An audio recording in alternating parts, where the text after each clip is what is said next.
Good morning, everybody, and thank you for being here this morning. I could not start my presentation without sharing this very special moment for us and a very cute gesture of love for cotton top tamarins from Dr. Jane. And even more because the person on that costume is my daughter, who came with me to the Expo that year, and she got a kiss from Jane. So very special moment, and we at Proyecto Titi have nothing but gratitude, inspiration, and commitment to take Dr. Jane's legacy far, long, and beyond. So thank you, Dr. Jane, for that. Thank you. And while we talk about love and cotton top tamarins, look at all that love happening in the forest there. Mom and Dad are having a very special moment while Junior is taking care of a couple of babies in his back, while Mom and Dad share some grooming. Cotton tops are 1-pound monkeys. They're about the size of a squirrel. This is their actual size. And despite the size difference, they're very much like us humans. They hang out like us, with our families, family groups, mom, dad, and the kids. Babies learn everything from their parents, just like we do. They are very territorial, so they really protect their homeland in the forest. They really protect their family. There's always one watching for threats, for any hungry snakes or raptor birds that would love to have a cotton top for lunch. And they have a very, not very good manners, though, just putting his behind on top of the but they do have a very important role in the forest because they feed mostly from fruits that grow on the trees. They swallow the seeds, and when they move around within their territory, when they poop, they're planting trees every day, all days, and making the forest where they live on a healthy forest and a growing forest. But what makes them really special is and unique, I would say, is the fact that they're only found in that little red dot of our planet. And it is the country of Colombia. And not even in the whole country. They're only in that black spot that you see in the northern region of our country. That's it. Nowhere else in the wild you will see cotton top tamarins. But unfortunately, that same area of Colombia is an area where cattle ranching and agriculture have tore down about 92% of the forest that they used to be there before. So cotton tops are facing lots of threats because of deforestation, because fragmentation, and on top of that, they get hunted for the pet trade. And that is why they are considered a critically endangered species. And our work is to not let that happen. For many years at the beginning, we focused on studying the species, understanding how they live, and understanding how we can make a difference for them. And of course, understanding that deforestation and habitat loss is the main threat, we slowly shifted into working to secure that they have a home. And for the last 10 years, we have focused on exactly that, through many different ways. One of those ways is creating protected areas, protecting whatever little piece of forest that is left. We're trying to protect it, and we have worked with environmental authorities to do this. So far, we've been able to protect at least 13,000 acres of forest and 4 cotton top tamarins. But, thank you very much.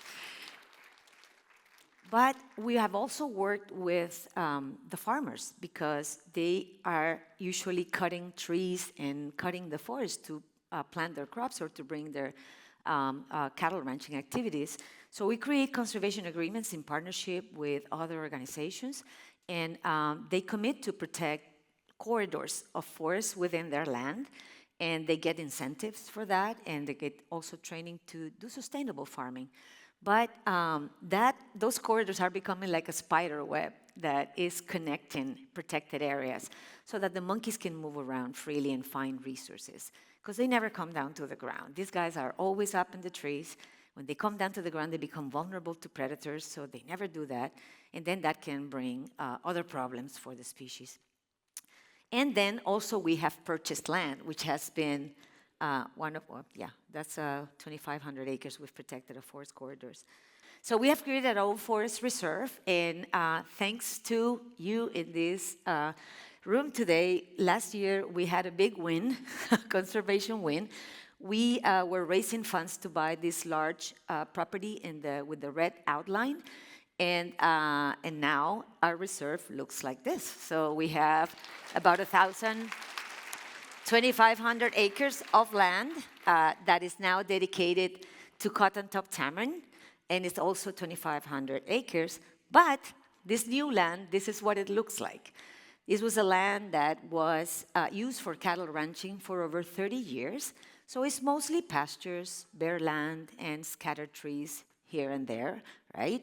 Which is a good win protecting the land, but it's no good for the monkeys.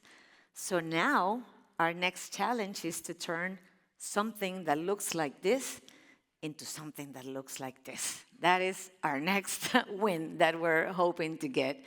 And thankfully, we have learned how to do that over the past 8 years. Lots of trial and error, lots of working with the community to learn how to bring back a forest.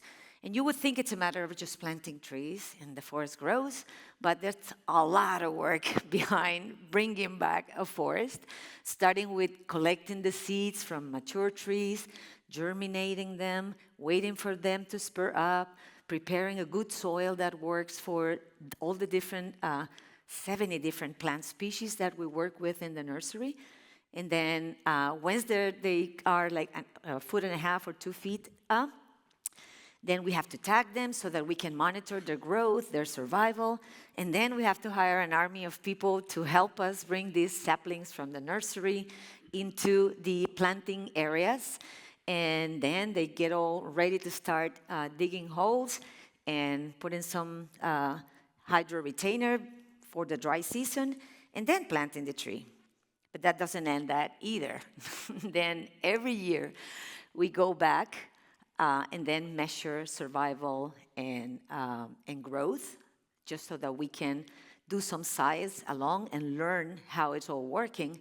And thankfully, we've been able to keep 70% survival after 3 years, which is amazing for a dry forest, because we're talking about 4 to 6 months of no water. So we've learned when to plant them, how to plant them, and then our monitoring work is giving us a lot of valuable information to improve as we go. And check out how it's all looking. Only in 5 years. Go back to 2020. This was done with drone images. 2020, 2022, and 2025. So this is the kind of change we are creating on these old pasture lands. And we're starting to see monkeys coming into these areas now. Not to stay, because they need tall trees, and tall trees are not up there yet, but they forage. Some of those trees start producing fruit that cotton tops love at an early time, 2-3 years. So it is changing, and I believe, or we believe, we must be doing something right, because besides cotton tops, we're starting to see other guys coming into our reserve. This is a puma we spotted on one of our camera traps in 2024 that hasn't been spotted in this area for a very long time. And then again this year, we can tell this is a guy, a boy, right, no doubt. And it was in May of 2025. So that means that the forest is recovering well, that some animal species are coming back. And of course, now having a puma around in our reserve, because we also see the footprints very often in an area, that's bringing another issue, right? So it's coexistence now. So we're starting to learn how to work with neighbors and farmers so that it doesn't become a problem at an early stage. So when we do all this forest conservation and restoration work for cotton top tamarins, we're doing it for many, many other species that live in this beautiful forest. Not only that, but also for us people, because we have water and we have resources that are very valuable for us. And we pride of the social impact of all of this work. We need a lot of hands to grow the trees. We need a lot of hands to plant them and to monitor them. And we're providing many jobs. 70% of our staff is hired from the local communities, have stable jobs, they can provide for their families. And what a better way to engage people in conservation than providing jobs and a stable income, which is part of the problem. And we connect this to our education programs, providing kids with seeds so that they plant them at home, and when they have the trees ready, they either plant them in the reserve or in their homes. And so we're trying to connect everything around the forest for cotton-top tamarins. So our next challenge, to restore that bare land that you saw, we need to plant 180,000 trees within the next 3 years. On average, we're planting 15 to 20,000 trees every year. So it is a very ambitious goal that we're hoping to plant. And today, preparing for the first 60,000 in 2026, we prepared this little campaign. 20 seconds. Thank you. Yeah. That's going to be on our social media. You can check it out and join us in planting 60,000 trees next year to restore 750 acres of forest. And that's our website. So please come to our table. 1 tree, $5. If all of you in this room donate 1 tree today, we'll have an acre of forest starting next year. And if you tell 1 friend to donate a tree to plant in the forest, we'll have another acre. And acre by acre, we'll continue to grow the forest for cotton-top tamarins, for wildlife, and for people in Colombia. Thank you so much.